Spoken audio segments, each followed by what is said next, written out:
I'm Dr. Matthew Fay. I'm a GP based in Shipley, which is a market town just north of Bradford, and I'm also a GP specialist with an interest in cardiology, specifically arrhythmias.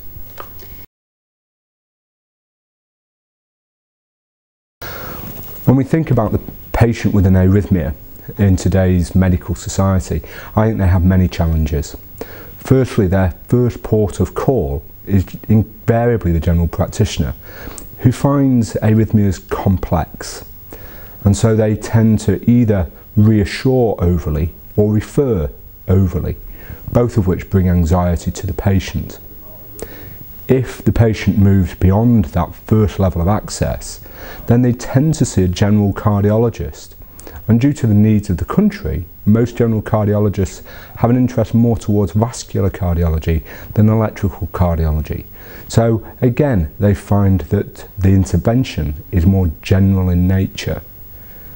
Once they get to a true rhythm specialist, they can find that they're travelling a great distance and waiting a great length of time before they manage to see the person with the knowledge to help them with their problems.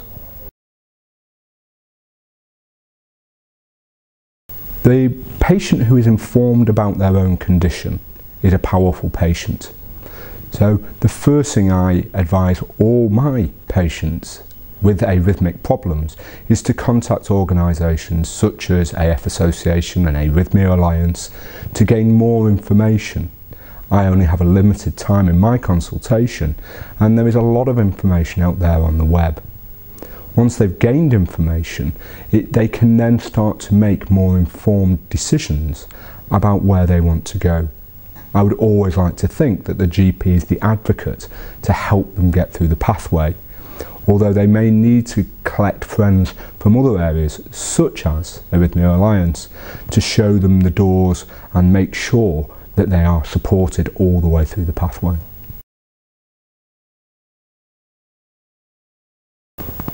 Patients with arrhythmic problems can find that they cannot get directly to a heart rhythm specialist. Many are seen as tertiary referrals, meaning they have to go through a cardiologist in a local hospital before they can get to a rhythm specialist, often in a large teaching hospital or tertiary centre. This is the process the way we have established it. It is not the process as it should be. Getting information about who the local rhythm specialist is means that you can ask your GP to be referred directly to that specialist, and they should endeavour to do that to ensure that they get the most up-to-date and evidence-based interventions for their problems.